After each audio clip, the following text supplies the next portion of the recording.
আসসালামু আলাইকুম এভরিওয়ান, সবাইকে আমাদের লাইভ ক্লাসে স্বাগতম। তো তোমরা বুঝতে পারতেছো আমরা জৈব রসায়নের এমসিকিউ সলভ করতে যাচ্ছি। তো সম্পূর্ণ আশা করি এর মধ্যে কাভার হবে, তারপরও অ্যাটলিস্ট যাতে 6 থেকে 7টা এমসিকিউ যেন তুমি কাভার করতে পারো। আসলে সবাই অনেক কথা বলে যে আমি এই ম্যারাথন ক্লাস দিলাম আমার একেবারে সব কাভার হয়ে যাবে, বিষয়টা কিন্তু এমন না। কারণ জৈব রসায়ন সম্পূর্ণ কাভার করতে হলে তোমার অনেক ভাস্ট জানা লাগবে, তাই না? তো তারপর আমি ট্রাই করব এইগুলোর মধ্যে যাতে আমাদের সর্বোচ্চ কমনটুকু পড়ে। তো সবাই ক্লাসটা দেখেন, আমরা ট্রাই করি। দেখো, এখান থেকে আমি প্রথমে যে পার্টটা আলোচনা করতে যাচ্ছি সেটা হলো অ্যারোমেটিক পার্ট।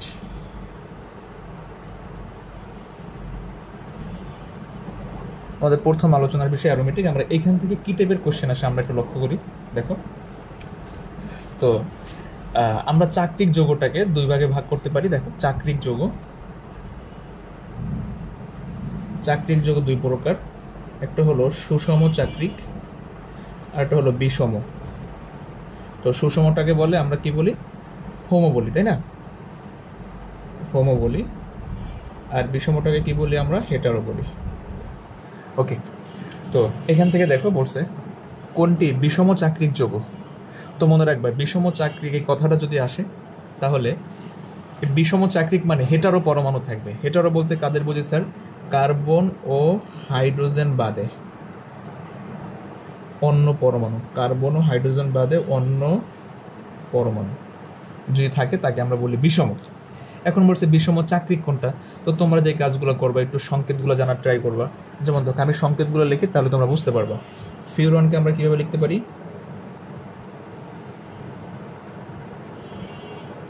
আচ্ছা, হয়তো দেখা যাচ্ছে না, আমি এখানে লিখে দেখো। এটা 71। ফিউরন হলো এইভাবে, এটাকে বলে ফিউরন। তারপরে এটাকে বলে থায়োফিন, আর এইটার নাম হলো পাইরল। তো এখানে কার্বন হাইড্রোজেন বাদে কিন্তু আদার কোনো পরমাণু আছে, তাই না? আদার্স অন্য পরমাণু আছে, লাইক অক্সিজেন, সালফার, নাইট্রোজেন। এই জন্য এটাকে আমরা কি বলবো, হেটারোসাইক্লিক বলবো বা বিষম চাকরিক বলবো। এবার আসো, এই বিষম চাকরিক বলছে কোনটা বিষম চাকরিক যৌগ। তো একটু যদি লক্ষ্য করো স্যার, এখানে কি কি আছে? ফিউরন আছে, আর বেনজিনের সংকেত আমরা জানি। চাকরিক প্রোপেনও আমরা জানি। চাকরিক প্রোপেনকে কীভাবে লিখতে হয়? 3 কার্বন বিশিষ্ট, এই হলো চাকরিক প্রোপেন, 1 2 3। আর হচ্ছে সাইক্লো বিউটাডাইন। বিউট মানে কার্বন 4টা, তাহলে এই দিলাম সাইক্লো বিউটা মানে 2টা ইন আছে কিন্তু 2টা দ্বিবন্ধন। তার মানে বোঝা গেল এখানে বিষম চাকরিক যৌগ কোনটা? ফিউরন। শুধু ফিউরন না, এখানে ফিউরন হইতে পারে, এটাকে আমরা বলি ফিউরন। তারপর এটাকে আমরা বলি থায়োফিন। কেমন? এটা হচ্ছে থায়োফিন, আর এটা হলো পাইরল।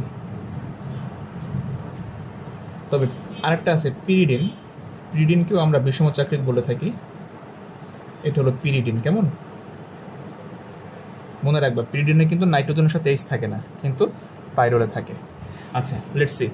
পরে বলছে কোনটি হাইড্রোকার্বন। তো আমরা এখানে জানি পেট্রোল, সেলুলোজ, পিভিসি, চিনি, এগুলো সবগুলোই কিন্তু জৈব যৌগ। তাহলে হাইড্রোকার্বন কারা? হাইড্রোকার্বনে শুধুমাত্র কার্বন আর হাইড্রোজেন থাকে। তো পেট্রোল একটা হাইড্রোকার্বন। কারণ সেলুলোজ বলি, চিনি বলি, পিভিসি বলি, পিভিসির মধ্যে তোমার ক্লোরিন আছে কার্বন হাইড্রোজেন বাদে, পলিভিনাইল ক্লোরাইড। আর চিনি তো আমরা জানি সুক্রোজ, এখানে কার্বন আছে, হাইড্রোজেন আছে, অক্সিজেন আছে। সেলুলোজও সেম, কার্বন আছে, হাইড্রোজেন আছে, অক্সিজেন আছে। শুধুমাত্র পেট্রোলে কার্বন আর হাইড্রোজেন থাকে। আচ্ছা, তারপর এখানে বলছে লিকুইড পেট্রোলিয়াম গ্যাস মানে এলপিজি গ্যাসে সাধারণত কোন কোন পদার্থ বিদ্যমান, কোন কোন মিশ্রণ বিদ্যমান, এটা একটু মনে রাখবে। লিকুইড পেট্রোলিয়াম গ্যাসে প্রোপেন আর বিউটেন থাকে। ওকে, তারপরে বলছে দেখো যে কোন সমগোত্র শ্রেণীর সাধারণ সংকেত এন এর সর্বনিম্ন মান 1 প্রযোজ্য। তো এটা আমরা জানি, এটা কিন্তু অ্যালকোহলের জন্য হয়। এটা অ্যালকোহলের জন্য হয়। এটা একটু বেশি ডিসক্রাইব আমি করলাম না, কারণ আমরা চাচ্ছি দ্রুত এমসিকিউগুলো সলভ করতে। এটা একটু বেশি ডিসক্রাইব করতে গেলে সময় লাগবে। তারপরে আসো, অগ্রগণ্য মূলক কোনটা। অগ্রগণ্য মূলক বলতে আমরা কি বুঝি? আচ্ছা, আমরা অগ্রগণ্য মূলকের কথা যদি বলি, ওই যে প্রথমে কে থাকবে? অ্যাসিড থাকবে, মনে থাকে যেন, একটু মুখস্থ করে ফেলবা। প্রথমে থাকবে অ্যাসিড, তারপর থাকবে অ্যাসিডের জাতক। অ্যাসিডের জাতক, জাতক কারা স্যার? যতগুলো মনে করো তোমার অ্যামাইড, তারপরে এস্টার, অ্যামাইড, তারপরে কে এস্টার, তারপরে আমরা বলতে পারি অ্যাসিড হ্যালাইড, তারপরে আমরা আরটা কি বলতে পারি অ্যানহাইড্রেট। মানে অ্যাসিড আর অ্যাসিডের জাতক এরা সবাই 1 নম্বর পজিশনে থাকে। তারপরে সাধারণত আমরা সায়ানাইডকে নিয়ে আসি, এটা হচ্ছে 2 নম্বরে। 3 নম্বরে আমরা বলি অ্যালডিহাইডকে। 4 নম্বরে বলি আমরা কিটোনকে। কেমন অগ্রগণ্যতামূলক 4 নম্বর বলি আমরা কিটোনকে। এই কিটোনের পরে আমরা সাধারণত নিয়ে আসি অ্যালকোহলকে। ওকে, আচ্ছা, তো এই কটা জানলে আপাতত চলবে। তো দেখো তোমাকে এখানে বলছে যে অগ্রগণ্য মূলক কোনটা, তাহলে অ্যাসিড বস ও 1 নম্বর ও হবে। তারপর বলছে অধিক অগ্রাধিকার প্রাপ্ত মূলক কোনটা, এই কোশ্চেনটা কিন্তু আসতে পারে। অগ্রগণ্য মূলক কোনটা, কার কার্যকরী মূলক কোনটা, এগুলো কিন্তু পরীক্ষা আসার মতো। তো অগ্রগণ্য মূলক কোনটা আমরা জানি CSS। অধিক অগ্রাধিকার প্রাপ্ত মূলক কোনটা স্যার, দেখো তো একটু লক্ষ্য করো, এই যে এখানে অ্যালডিহাইড আছে, তারপরে কিটোন আছে, অ্যালকোহল আছে, বাট এটা কি অ্যাসিডীয় মূলক না? অ্যাসিড তো অ্যাসিডীয় মূলক, তো আমরা বলছি অ্যাসিডীয় মূলক যারা তারা হবে 1 নম্বর। তারপর বলছে দেখো নাইট্রাইলের কার্যকরী মূলক কোনটা, নাইট্রাইল হলো CN, এটাকে বলে নাইট্রাইল। CNকে কি বলে নাইট্রাইল। আর CONH2 এটাকে বলে অ্যাসিডামাইড, আর NH2কে কি বলে অ্যামিন বলে। আর COX এটাকে বলে অ্যাসিড হ্যালাইড। এটা হলো অ্যাসিডামাইড, এটা হলো অ্যাসিড হ্যালাইড।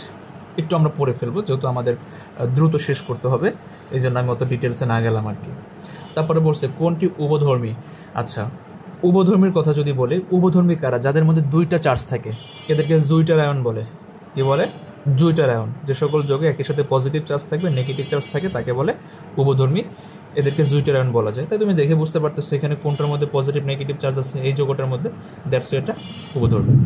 তারপরে দেখো বলছে 79 number CH3CH double bond CH3SS যৌগটির IUPAC নাম কোনটা। ভাই এটা অ্যাসিড না? অ্যাসিড কিন্তু। তো অ্যাসিড যদি হয় তাহলে আমরা কি করব, এই মূলকটাকে 1 নং পজিশন দেব। 1 2 3 4, 1 2 3 4। আচ্ছা, আবার তোমরা 1 2 3 4 যে ওই স্লোগানে যাইও না, হ্যাঁ, ওদিকে যাওয়ার দরকার নেই। আমরা নাম্বারিং করতেছি 1 2 3 4। তাহলে এখন কত নং কার্বনে দ্বিবন্ধন আছে? 2 নং কার্বনে দ্বিবন্ধন আছে। যেহেতু 2 নং কার্বনে দ্বিবন্ধন আছে, আমরা এটাকে কি বলতে পারি, বিউট 2 in 1 ওয়িক অ্যাসিড।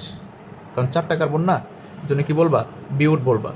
তো বিউট 2 in 1 ওয়িক অ্যাসিড, কারণ 2 নং কার্বনে দ্বিবন্ধন। আচ্ছা, তারপরে এই যৌগটা দেখো স্যার CH3CH। এখন এইখানে তুমি দেখো কোনো কার্যকরী মূলক নাই, তাহলে পাই বন্ধন কোন দিকে আগে আছে? এই দিকে আগে। 1 2 3 4 5। তাহলে নাম হবে কি, এখন 4 নং কার্বনে কিন্তু একটা মিথাইল গ্রুপ আছে, এই জন্য নাম হবে 4 মিথাইল। কি হবে? 4 মিথাইল। কার্বন আছে 5টা, তাহলে আমরা বলতে পারি 2 পেন্টিন অথবা পেন্ট 2 ইন। আশা করি বুঝতে পারছি।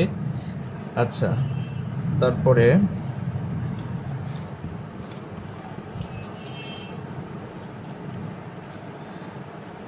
আরেকটা বিষয় দেখো, এই যে দেখো এখানে বলছে এই কোশ্চেনটা, অ্যামাইডের কার্যকরী মূলক কোনটা। প্রচুর আসছে কিন্তু কার্যকরী মূলক থেকে পরীক্ষা কোশ্চেন আসবে। অ্যামাইডের কার্যকরী মূলক কোনটা? আমরা জানি CONH2 এটাকে বলে অ্যামাইড, COX এটাকে বলে অ্যাসিড হ্যালাইড, NH2 কে বলে অ্যামিন, CHO এটাকে কি বলে, অ্যালডিহাইড বলে। তোমরা কার্যকরী মূলকটা একটু ভালো করে পড়বা। নিচের কোনটি নাইট্রাইলের কার্যকরী মূলক? নাইট্রাইল বলতে আমরা সায়ানাইডকে বুঝি, তাহলে এখানে CN আছে, এটাকে বলে নাইট্রাইলের কার্যকরী মূলক। তো আমরা একটু হাজারি স্যারের বই থেকে দেখি কিছু। দেখো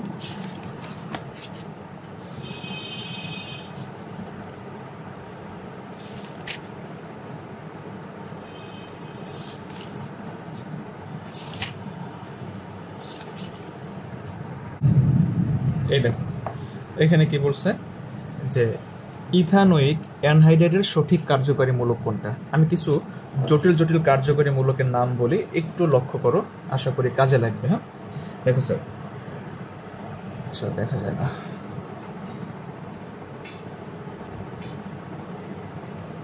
দেখেন এখান থেকে সি ডাবল বন্ড ও ও এরকম যদি দেওয়া থাকে বুঝে নিবা এটা হলো এস্টার।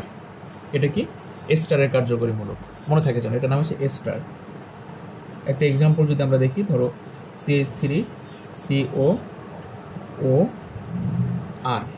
তাহলে এই কার্যকরী মূলকটাকে আমরা কি বলবো? এস্টার বলবো। দেন দেখো অ্যানহাইড্রাইট, এটার নাম হলো অ্যানহাইড্রাইট। আচ্ছা, তো এই অ্যানহাইড্রাইটটা কি থেকে আমরা পাই? অ্যানহাইড্রাইট আমরা পাই অ্যাসিড থেকে। দুইটা অ্যাসিড বিক্রিয়া করলে একটা অ্যানহাইড্রাইট পাওয়া যায়। তাহলে এস্টার পাই কি থেকে? এস্টার পাবো একটা অ্যাসিডের সাথে একটা অ্যালকোহল বিক্রিয়া করাবো, অ্যাসিডের সাথে অ্যালকোহল বিক্রিয়া করাবো, তাহলে পাবো এস্টার। আর CONH2 এটাকে বলে অ্যামাইড, এর নাম কি? অ্যামাইড। ওকে, আচ্ছা, তো অ্যাসিডের সাথে অ্যামোনিয়া বিক্রিয়া করালে আমরা অ্যামাইড পাই। তো এস্টার। আরটা আছে অ্যাসিড হ্যালাইড, C+X, এটাকে বলে অ্যাসিড হ্যালাইড। এই কার্যকরী মূলকগুলো একটু পড়ে নিবা। ওকে, আচ্ছা, তো দেখো এখানে কিন্তু বলছে যে অ্যাসিড ও অ্যালকোহলের বিক্রিয়া কি উৎপন্ন হয়? এস্টার উৎপন্ন হবে। এখানে এস্টার কোনটা? এটা হলো এস্টার, এস্টার, হ্যাঁ এটা এস্টার। এটা হলো কিটোন, এটা হলো অ্যালডিহাইড, এটা হলো অ্যানহাইড্রাইট। তারপরে দেখো বলছে নিচের কোনটা নাইট্রোসো মূলকের সংকেত? একটু ভালো করে দেখবা, নিচের কোনটা নাইট্রোসো মূলকের সংকেত? নাইট্রোসো মূলকের সংকেত কোনটা হতে পারে? এটা হচ্ছে NO, এটা হচ্ছে নাইট্রোসো মূলকের সংকেত। আর এটাকে বলে সায়ানাইট বা নাইট্রাইল। মুখস্থ করে ফেলবা, কথাগুলো ভালো করে মাথায় রাখবে। এটা সায়ানাইট অথবা নাইট্রাইল, এটা আইসোসায়ানাইট বা আইসোনাইট্রাইল। এটা নাইট্রোসো, এটা নাইট্রোমূলক। ওকে, মনে থাকে যেন, হ্যাঁ।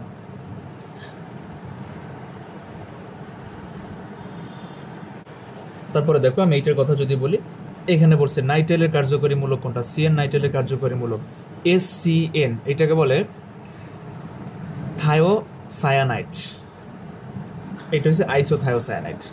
ওকে, আরটা আছে সায়ানেট আছে, ওদিকে আমি যাব না, এটা আমার পেজে দেখবা, একটা ক্লাস দেওয়া ছিল কার্যকরী মূলকের, ওই জন্য একটু দেখে নিতে পারো। তো মোটামুটি আমরা কার্যকরী মূলকটা পড়তে পারছি। আশা করি কার্যকরী মূলক থেকে আমাদের একটা কোশ্চেন পরীক্ষায় আসবে ইনশাআল্লাহ। তাহলে কার্যকরী মূলক তুমি যত পড়লা, আরেকটা জিনিস আমরা 1 ডিগ্রি 2 ডিগ্রি 3 ডিগ্রি জানি। 1 ডিগ্রি 2 ডিগ্রি 3 ডিগ্রি। ধরো OH এর কথা বলি, OHটা কত নং কার্বনে যুক্ত আছে? ওই কার্বন আশেপাশে কয়টা কার্বনের সাথে যুক্ত আছে তাকে তত ডিগ্রি বলে। এখন এই OH যেই কার্বনে যুক্ত আছে, ধরো এখানে আরেকটা কার্বনের সাথে যুক্ত আছে, আর এগুলো সব হাইড্রোজেন, তাহলে তত ডিগ্রি হয়।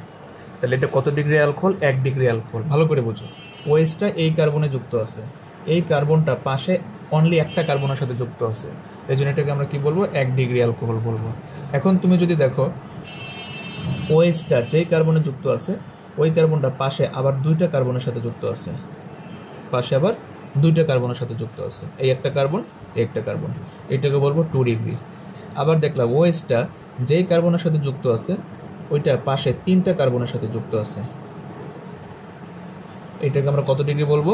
3 ডিগ্রি বলবো। এটা হচ্ছে 3 ডিগ্রি অ্যালকোহল। তাহলে আশা করি ডিগ্রি নিয়ে আমাদের কোনো হেডেক নাই, আমরা ডিগ্রিও ইনশাল্লাহ পারবো। 1 ডিগ্রি 2 ডিগ্রি 3 ডিগ্রি। আর একটা এক্সাম্পল দেখো স্যার, 1 2 3 4। ধরো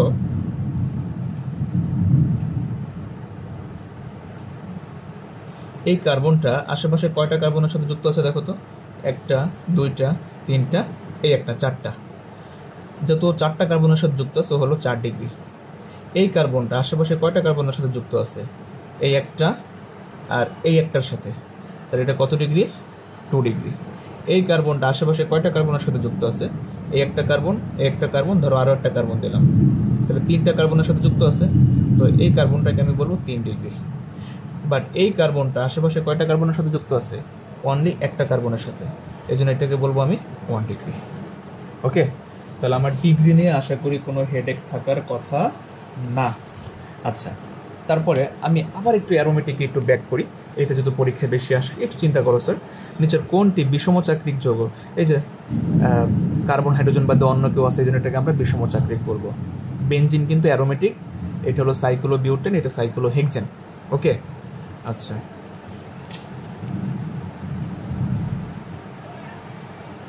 তারপরে দেখো এগুলো সবাই পারো, এই জন্য আমি এগুলো বেশি আলোচনা করব না। নিচের কোনটা অ্যারোমেটিক যৌগ না? অ্যারোমেটিক যৌগের শর্ত কি? 4n+2 সংখ্যক পাই ইলেকট্রন থাকা লাগে। তো ও একটা অ্যারোমেটিক যৌগ, কারণ ওর মধ্যে 4n+2 সংখ্যক পাই ইলেকট্রন আছে। ও বেনজিন, ও হলো ন্যাপথালিন, ও অ্যারোমেটিক যৌগ। আর এই যে ফিউরান, থায়োফিন, পিরিডিন এগুলো সবাই কিন্তু অ্যারোমেটিক যৌগ। তো আমরা এগুলো জানি।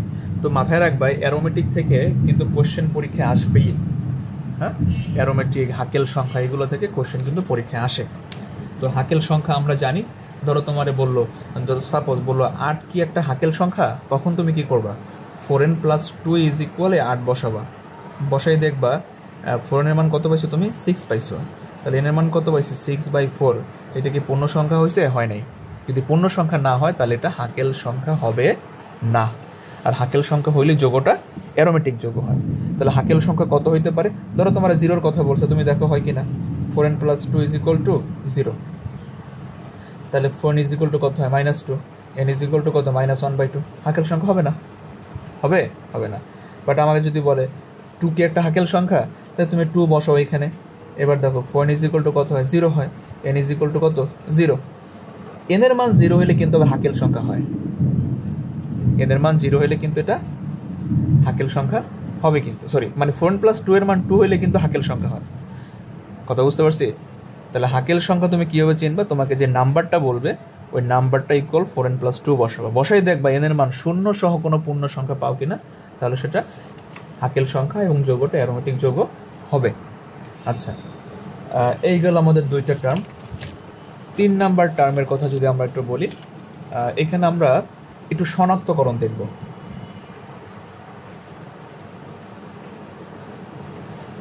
শনাক্তকরণ দেখবো। আমার এখানে শীট আছে, আমি জাস্ট একটু টাইনা যাই, তারপর আমরা এমসিকিউতে চলে যাই। দেখো,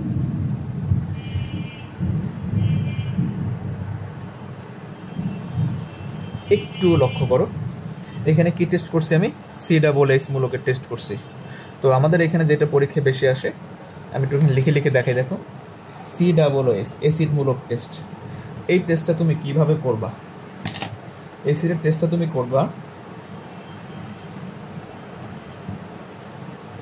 আচ্ছা, অ্যাসিডের টেস্টটা তুমি কিভাবে করবা? দেখো, তুমি এর মধ্যে সামান্য পরিমাণে সোডিয়াম বাইকার্বনেট দিবা। এই যে এখান থেকে দেখো, RCSS অ্যাসিড, এর মধ্যে সামান্য পরিমাণে সোডিয়াম বাইকার্বনেট দিব। দিলে কি হবে? এখানে বিক্রিয়া হবে, RCNA আর বাইকার্বনেট ভেঙে কি হবে? পানি হবে আর কার্বন ডাইঅক্সাইড হবে। তো কার্বন ডাইঅক্সাইডের বুদবুদ দেখে আমি নিশ্চিত হব এখানে কি আছে? অ্যাসিডীয় মূলক আছে। তাহলে আমি কিন্তু অ্যাসিড টেস্ট করতে পারলাম। জৈব নমুনায় অ্যাসিড কেমন টেস্ট করবে বলো? একটা টেস্ট টিউবে সামান্য পরিমাণে সোডিয়াম বাইকার্বনেট দিবা। যদি কার্বন ডাইঅক্সাইডের বুদবুদ পাওয়া যায় তাহলে বুঝে নিবা এই মূলকটা এখানে অ্যাসিডীয় মূলক আছে। আচ্ছা, তারপরে এস্টার টেস্টের কথা যদি বলি, 2 নাম্বার টেস্ট, এটা বেশি আমাদের আসে না। তারপর আমি একটা লিখছি এখানে, তুমি অ্যাসিডের মধ্যে সামান্য পরিমাণে অ্যালকোহল দিবা, সেটা অম্লীয় মাধ্যমে হোক ক্ষারীয় মাধ্যমে হোক, তাহলে এস্টার তৈরি হবে। আমরা কিন্তু জানি এই এস্টারটা কীভাবে পাওয়া যায়? অ্যাসিড আর অ্যালকোহলের বিক্রিয়া থেকে এস্টার পাওয়া যায়। ওকে, আর এখানে একটা মিষ্টি মিষ্টি গন্ধ আসে টেস্ট টিউবের গায়ে থেকে। এখানে বাংলাটা লেখা আছে, একটু পড়লে বুঝতে পারবো আশা করি। তারপরে যদি আমরা দেখি পরেরটা, দেখো, তাহলে আমি কি কি পাইলাম? অ্যাসিড টেস্ট করছি। অ্যাসিড টেস্ট করছি কি দিয়ে স্যার? সোডিয়াম বাইকার্বনেট দ্বারা। তো সোডিয়াম বাইকার্বনেট দিলে এখানে কিসের একটা বুদবুদ পাবো? কার্বন ডাইঅক্সাইডের পাবো। তারপরে আমি টেস্ট করছি এস্টার। এস্টার টেস্ট কীভাবে করছি? এখানে অ্যাসিড নিছি আর অ্যালকোহল নিছি, তাই না? অ্যাসিড আর অ্যালকোহল নিছি, নেওয়ার পর এখানে কি পাইলাম? এস্টার পাইছি আমরা, C++OR, এস্টার পাইছি। 3 নাম্বার টেস্ট হলো আমরা ফেনল, আচ্ছা ফেনল টেস্ট করছি এখানে, হ্যাঁ আমরা ফেনল টেস্ট করি। এগুলো কিন্তু সিকিউতে পরীক্ষা আসে। 3 নাম্বার টেস্ট দেখো, ফেনল। ফেনল টেস্ট করার জন্য এখানে অনেকগুলো আমি টেস্ট দিছি, বাট সবগুলো টেস্ট আমরা করবো না। এখান থেকে ফেরিক ক্লোরাইড টেস্টটা করবো, FeCl3 টেস্ট। একটু দেখো, লক্ষ্য করো, যখন আমি ফেনল নিব আর এখানে ফেরিক ক্লোরাইডের রঙিন দ্রবণ দিব, তো কি হবে? ফেনল ফেরিক ক্লোরাইডের সাথে বিক্রিয়া করে বেগুনি কালারের একটা পদক্ষেপ দিবে। এগুলো মুখস্থ করে ফেলবা। তাহলে ফেনল টেস্ট আমরা কীভাবে করি? ফেরিক ক্লোরাইড দিয়া। ফেরিক ক্লোরাইড দিলে ভায়োলেট কালারের একটা জটিল যৌগ পাবা, যার নিশ্চিত হবে এখানে ফেনল আছে। এখন এটা কেমনে বুঝলাম না স্যার? ভাই দেখো, আয়রনের যোজনী কত? 3, আর ফেনল থেকে যদি H চলে যায়, ওর মাথায় কত চলে আসে? -1 চলে আসে। তাহলে 3 পাবে ফেনল। এই যে আয়রনের যোজনী 3 পাইছে ফেনল, আর এখান থেকে H গেল, এখান থেকে Cl গেল। তাহলে আমি ফেনল টেস্ট করতে পারলাম ফেরিক ক্লোরাইড টেস্ট দ্বারা ফেনল শনাক্ত করা যায়। আর শুধু এর নামটা মনে রাখবা, লিবারম্যান পরীক্ষা দ্বারা ফেনল শনাক্ত করা যায়। লিবারম্যান পরীক্ষা তোমার পড়ার দরকার নেই, just mind it. Ferric chloride দ্রবণ দ্বারা যখন পরীক্ষা করা যায়, লিবারম্যান দ্বারাও আমি ফেনল পরীক্ষা করতে পারি। এবার আসো নাম্বার 3, ব্রোমিন দ্রবণ পরীক্ষা। তো তুমি ফেনলের মধ্যে ব্রোমিন দ্রবণ দিছো, হ্যাঁ, ফেনলের মধ্যে ব্রোমিন দ্রবণ দিছো, এটা সাধারণত লাল বর্ণের ব্রোমিন দ্রবণ হয়। তাহলে এটা আমরা জানি, এটা যেহেতু অর্থপ্যারা নির্দেশকের একটা বিক্রিয়া, তাই না? তাহলে এখানে আর এখানে 2 4 6 কোথায় কী চলে আসবে? ব্রোমিন চলে আসবে। এবং এই কালারটা কেমন পাবা? সাদা পাইতে পারো অথবা হলুদ পাইতে পারো, দুইটাই কারেক্ট। সাদা না থাকলে সাদা হলুদ হবে, মানে হালকা বা হলুদ আপ সাদা হবে। ওকে, তাহলে ফেনল পরীক্ষায় আমরা কী কী পাইলাম? ফেনল শনাক্তকরণে 3 ধরনের পরীক্ষা করা যায়। একটা হলো ব্রোমিন দ্রবণ পরীক্ষা, একটা ফেরিক ক্লোরাইড পরীক্ষা, আর হচ্ছে লিটমাস পরীক্ষা। তো লিটমাস পরীক্ষা ওটা লাগবে না, তুমি জাস্ট জেনে রাখবা লিবারম্যান পরীক্ষা দ্বারা ফেনল শনাক্ত করা যায়, ব্রোমিন দ্রবণ দ্বারাও করা যায়, ফেরিক ক্লোরাইড দ্বারাও করা যায়, তবে কালারটা মনে রাখতে হবে। তাহলে আমাদের ফেনল ডান।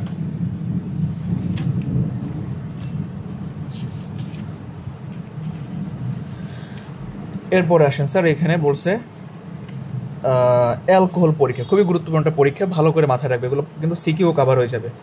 অ্যালকোহল পরীক্ষা সাধারণত সোডিয়াম মেটাল টেস্ট দিয়ে অ্যালকোহল পরীক্ষা করা যায়। সোডিয়াম মেটাল, সোডিয়াম ধাতুতে এই টেস্টটা করা যায়। দেখো, অ্যালকোহলের মধ্যে আমি সোডিয়াম মেটাল দিলাম, তাহলে কি পাবা? এখান থেকে এইচটা সরে যাবে, সোডিয়াম যুক্ত হবে, এখানে হাইড্রোজেন গ্যাসের বুদবুদ দেখা যাবে, যা নিশ্চিত করবে নমুনা দ্রবণে অ্যালকোহল আছে। তাহলে অ্যালকোহল টেস্টে আমি কি ইউজ করতে পারি? সোডিয়াম মেটাল ইউজ করতে পারি। এস্টার পরীক্ষা, এস্টার পরীক্ষা দিয়েও অ্যালকোহল শনাক্ত করা যায়, কারণ আমি জানি যদি অ্যাসিডের সাথে আমি অ্যালকোহলের বিক্রিয়া করাই তাহলে তো এস্টার হবে। যেহেতু এস্টার তৈরি হয়েছে, তার মানে বোঝা গেল ওই নমুনা দ্রবণে, মানে তুমি অ্যাসিডের দ্রবণে অ্যালকোহল যোগ করছো, যেহেতু এস্টার পাইছো, তার মানে বোঝা গেছে নমুনা দ্রবণে অ্যালকোহল ছিল। এইটা অতটা পরীক্ষায় আসে না, বাট সোডিয়াম মেটালটা কিন্তু অনেক পরীক্ষায় আসে। তারপরে সেরিক অ্যামোনিয়াম নাইট্রেট, এগুলো আমি দিছি, বাট এগুলো এত দরকার নাই, অ্যাসিড ক্লোরাইডের দরকার নাই।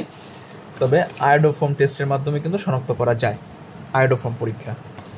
দেখো স্যার, আয়োডোফর্ম পরীক্ষা কি? এখানে বলা আছে অ্যালকোহলের মধ্যে, একটু ভালো করে লক্ষ্য করবা, অ্যালকোহলের মধ্যে সেকেন্ডারি অ্যালকোহল ও ইথানল, অনলি সেকেন্ডারি অ্যালকোহল ও ইথানল এই পরীক্ষা দেয়, বাকিগুলো কিন্তু দিবে না। ওকে, সেকেন্ডারি অ্যালকোহল আর ইথানল আয়োডোফর্ম পরীক্ষা দেয়, বাকি অ্যালকোহল কিন্তু দিবে না। তাহলে কি হয়?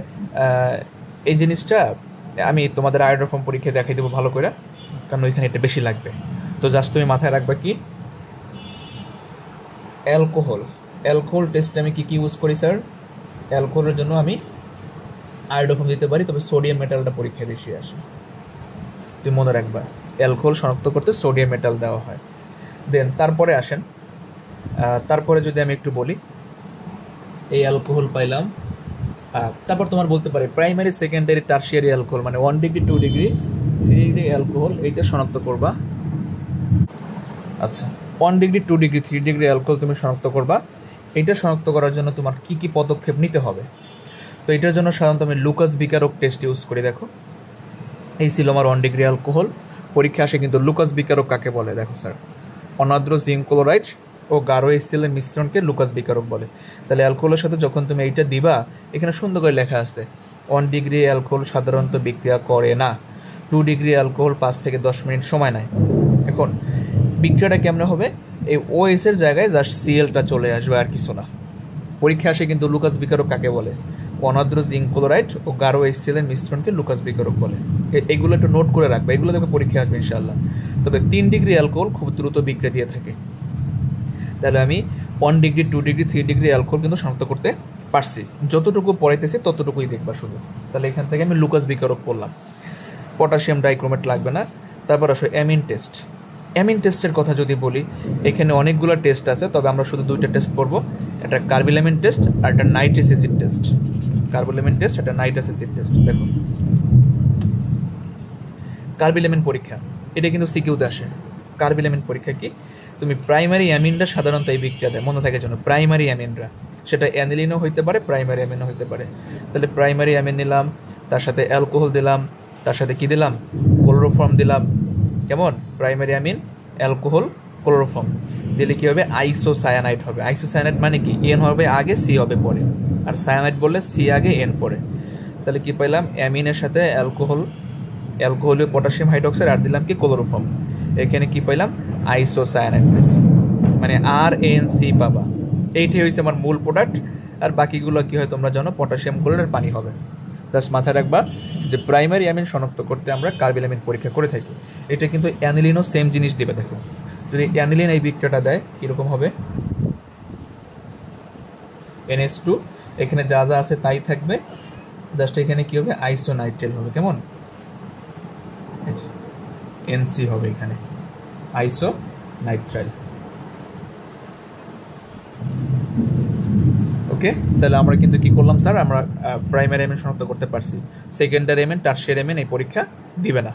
তারপরে আসো nitrous acid test. Nitrous acid পরীক্ষা করা যায়, নাইট্রাস অ্যাসিড পরীক্ষা। এই পরীক্ষার মাধ্যমে প্রাইমারি সেকেন্ডারি টারশিয়ারি অ্যামিনকে পার্থক্য করা যায়। কীরকম, প্রাইমারি অ্যামিন যখন তুমি নিলা নাইট্রাস অ্যাসিড দিবা, ও কী করবে অ্যালকোহল তৈরি করবে আর নাইট্রোজেন গ্যাস তৈরি করবে। তাহলে নাইট্রাস অ্যাসিড পরীক্ষায় প্রাইমারি অ্যামিন কী তৈরি করে, অ্যালকোহল তৈরি করে আর নাইট্রোজেন গ্যাস তৈরি করে। সেকেন্ডারি অ্যামিন কী করে স্যার, ও আচ্ছা এটা অ্যানিলিন।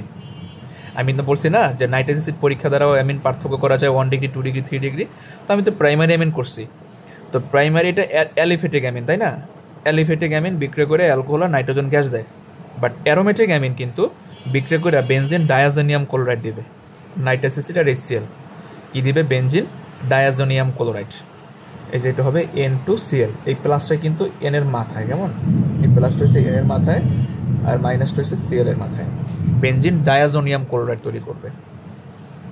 সেকেন্ডারি অ্যামিন কি তৈরি করে দেখো, সেকেন্ডারি অ্যামিন এই যে R2NH ছিল, এইখান থেকে কি হবে স্যার, একটা H আর OH চলে গিয়ে পানি তৈরি হবে। এই যে H পার্টটা আর OH পার্টটা চলে গিয়ে পানি তৈরি হবে, তাই শুধু কি পড়ে থাকবে R2NNO, নাইট্রোসো যৌগ, হলুদ বর্ণের তৈলাক্ত নাইট্রোসো যৌগ পাওয়া যাবে।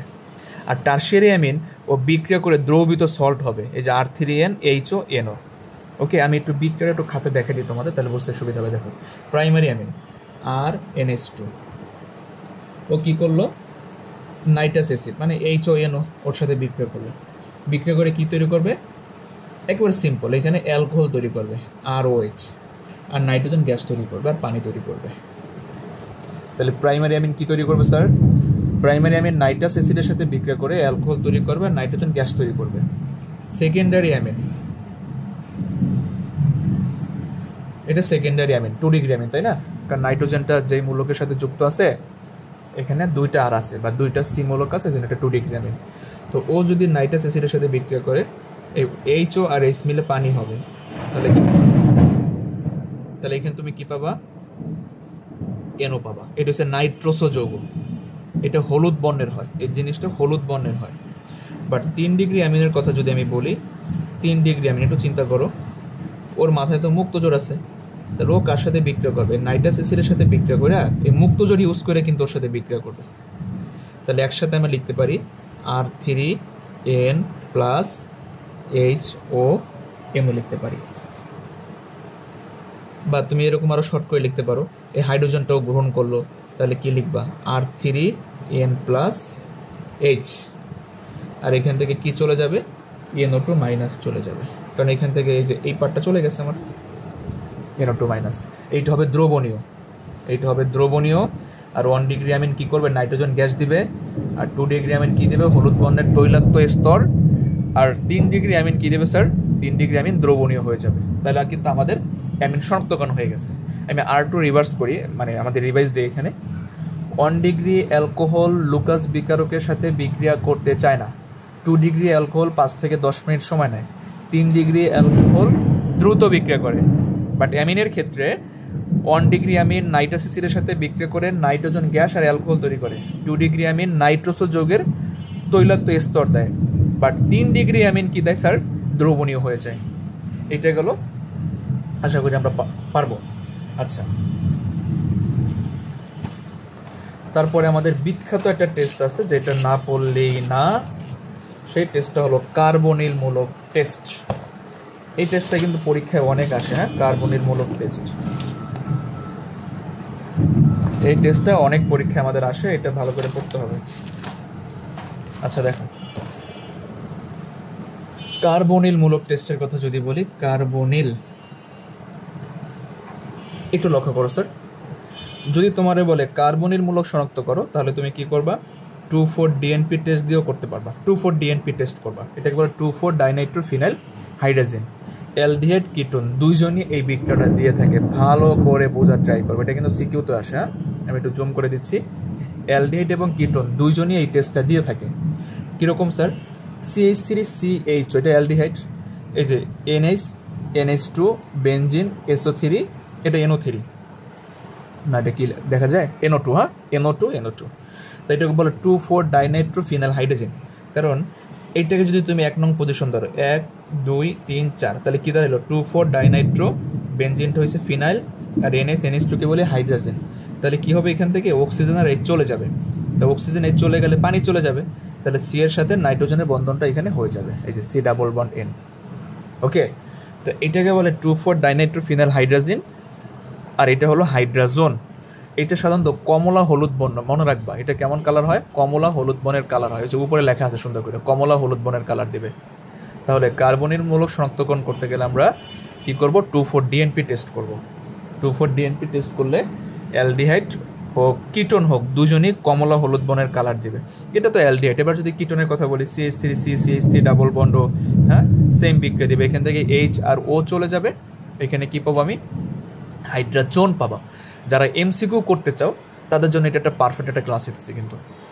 ওকে, যদি বলে কার্বনিল মূলক শনাক্ত করতে চাই, তাহলে আমি কি করব? 2,4-DNP টেস্ট করব। 2,4-DNP টেস্ট দুইজনই দেয়। বাট যদি বলে কার্বনিল মূলকের শনাক্ত করো, তার মানে পার্থক্য করতে হবে। আমরা জানি কার্বনিল মূলক অ্যালডিহাইডও হয়, আবার কিটোনও হয়। এই ক্ষেত্রে অ্যালডিহাইড টলেন বিকারক টেস্ট দিবে, ফেলিং বিকারকও টেস্ট দিবে, 2,4-DNPও দিবে। বাট কিটোন শুধুমাত্র 2,4-DNP দিবে, কিন্তু সে টলেনও দিবে না, ফেলিংও দিবে না। এবার আসো টলেন বিকারক কি, দেখো সুন্দর করে বাংলা লেখা আছে, আমি এগুলো পড়বো না। আমি অ্যালডিহাইড নিলাম, এইটাকে বলে ডাইঅ্যামিন সিলভার হাইড্রোক্সাইড। ডাইঅ্যামিন, কারণ দুইটা অ্যামিন আছে না, এর জন্য বলে ডাইঅ্যামিন সিলভার হাইড্রোক্সাইড। যখন তুমি অ্যালডিহাইড দিবা, মনে রাখবা টেকনিক্যালি এই অ্যালডিহাইডটা জারিত হয়ে অ্যাসিডের লবণ হবে। কোন অ্যাসিডের লবণ হবে? এইখানে আছে কি আমার অ্যামোনিয়া আছে, অ্যামোনিয়াম অ্যাসিডের লবণ হবে। তাহলে কি দিলাম? RC+NH4, আর হবে অ্যামোনিয়া গ্যাস হবে, পানি হবে, আর সিলভারের একটা অদক্ষেপ পাবা, মানে মিররের একটা দর্পণের মতো সিলভারের একটা প্রলেপ পাবা। তাহলে আশা করি আমরা বুঝতে পারছি টলেন পরীক্ষাটা কি।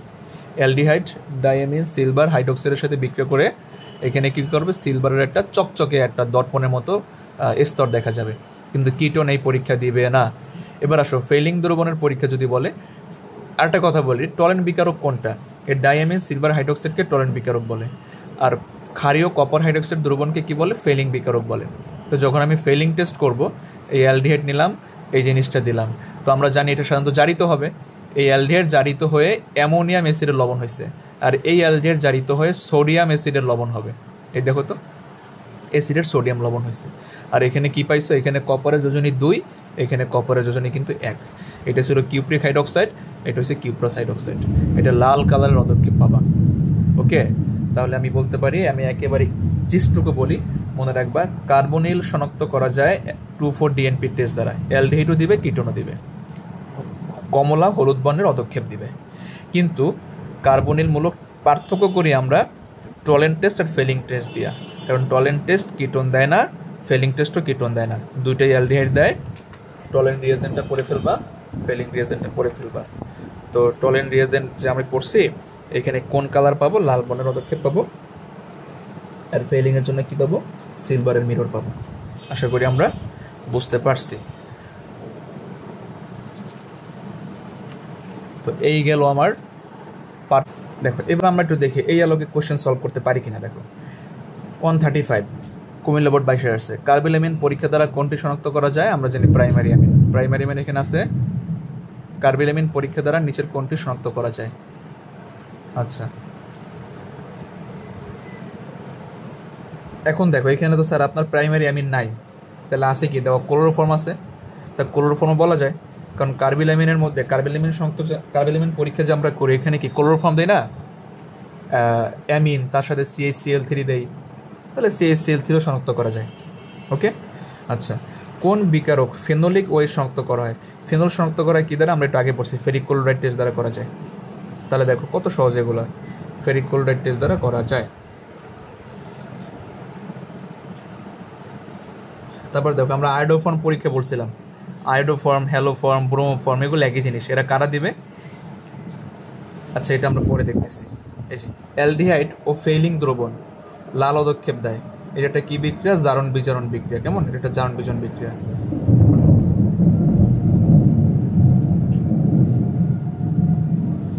তো আশা করি তোমরা এগুলা একটু চেষ্টা করলে পারবা।